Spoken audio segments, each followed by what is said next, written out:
Okay, a few injury notes.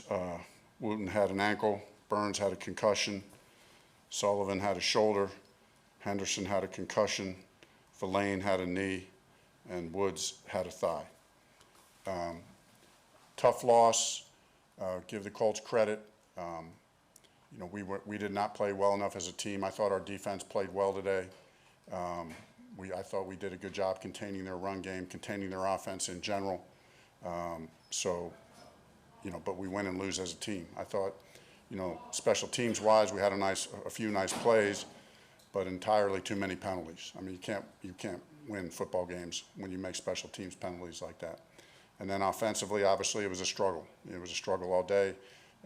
Penalties and executing, so it was a struggle there. But the good news is that we play Thursday. So no one's going to feel sorry for us. So we got to get back to work. It's a quick turnaround. We got to learn from our mistakes and get ready for Thursday night football. Open it up. Frank, 2 pick sixes in a 14-point game. When the defense plays as well as it does, how do you keep this from snowballing offensively, even though you aren't playing in a couple of days? I think the character of our leadership will do a great job. They understand we're in this together. And and what I just talked to Bryce about in there is I said, listen, I've been a part of over a lot of years. I've seen games like this many times, and it's not all on just the pick sixes. I know it seems that way, but we put him in a hard position a couple times. Obviously, Bryce has, he owns his share of it. But we're all part of it. We're all part of it. So we got to do a better job. Right. Was he tentative tonight, or what was the problem? I just think we got off to a slow start. We were backed up a few times. I thought their rush early was good. They beat us. They pressured us early, and we just never really seemed to get a rhythm. But specifically, what did you see out of Bryce? It was his worst game, pick sixes or whatever. Yeah. What did you make of it? I got to obviously look at the film, to see why. I was about to say to see what's that. I mean, the one thing that you don't do as a coach isn't about finger pointing, but you do try to find reasons. I mean, as you're saying, Joe, I mean, we're looking for reasons. We're looking at things that we have to correct. So that's what we do. We're not going to finger point. It all starts with me as the head coach. So we have to get ready to play, and we have to play at a higher level. Is there any part of you that feels that has entertained the idea of maybe sitting him down, letting him watch, going with Andy, or is it just something as a rookie you just gotta go through the mistakes? I suppose that's a fair question, but I can honestly tell you that thought's never even came close to entering my mind. How's his confidence level heading into Chicago? I think his confidence level will be great. Listen, I've seen this happen to the best quarterbacks in the history of the game. I mean, they all have games like this, and sure, it's going to be easy to say, it's easy to put it on the quarterback, but you bounce back. That's what makes the great ones, and it's a long road. It's a long road to as like I've said this many times, the quarterback journey, developing into the franchise quarterback. It's a long road, and so we believe very strongly in Bryce. Coming into this game, I felt like he was hitting a rhythm and a stride. This is a step backwards for us as an offense. We were thought we had several games in a row where we're making good strides. And then we went out and laid an egg today offensively. So credit the Colts defense, credit Gus Bradley and their players, the way they, how they played us. We got to do a better job. But it was one game. And the reality is not that we were lighting up the scoreboard, but Bryce has been playing good football. This is one game, and so I'm not even thinking twice about it. Does it make it especially frustrating given the way the defense played, where they only let the Colts in the end zone once? Yeah, it does. I mean, that offense, had a streak going of scoring 20 points or more, 350 yards every game.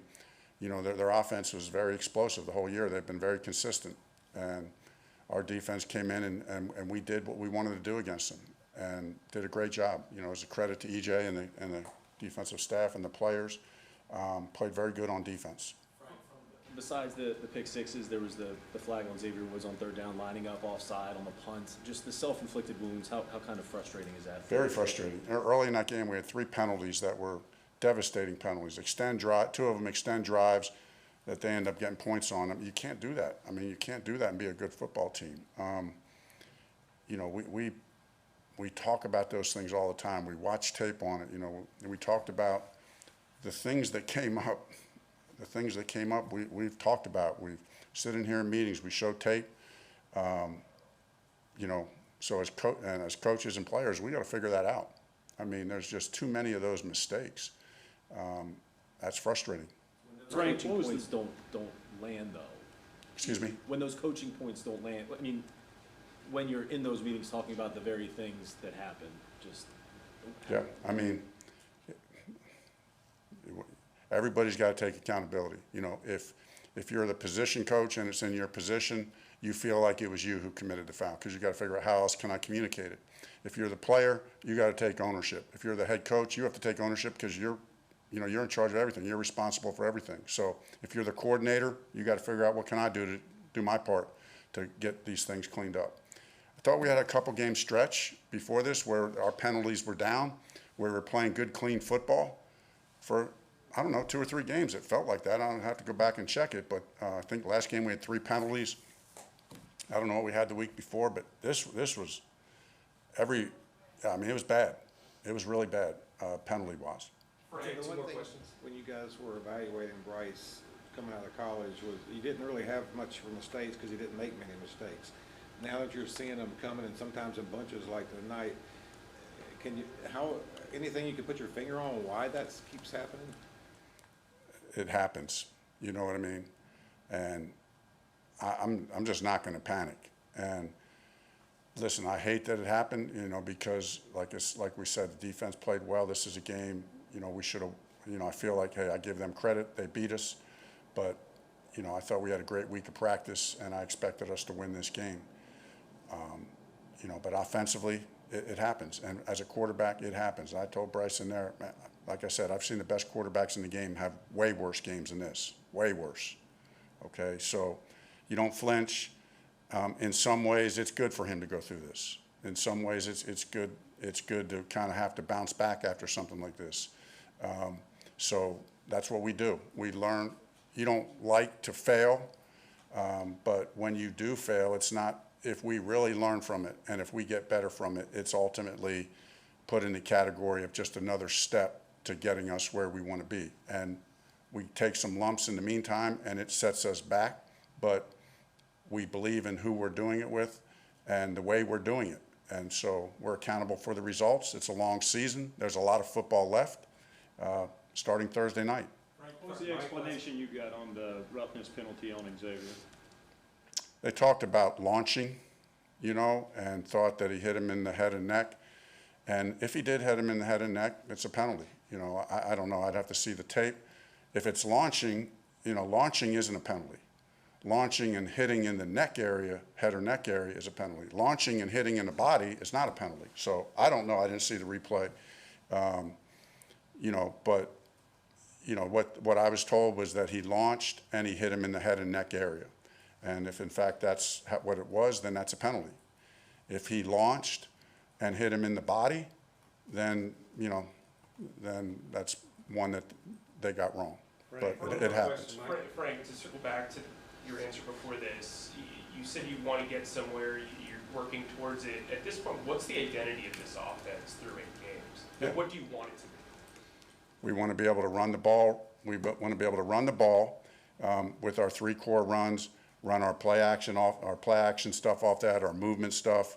Listen, I'm not going to sit up here and give a seminar on, that's a fair question, Mike, but I'm not going to sit up here and give a seminar on how we define what our identity is. Obviously, we're struggling to find our identity. There's no question about that. But it does start with running the football. And I thought, you know, we showed flashes of that tonight. But then we got to be able to, when you can run the ball, you need to be able to get some play action shots down the field and get some chunk plays. We're not getting that right now, okay? And then, you know, we have some things in our identity as far as who we are in the red zone that I don't want to talk about for competitive edge reasons and how we approach the red zone. And then on third down in situational football, you know, we need to be able to be a team that spreads the ball around and does some, you know, unique matchup things, again, that I don't want to go into details about, that when you start defining how your identity is, that's the way we talk about it internally. Thank you, Coach. Yeah. Thanks.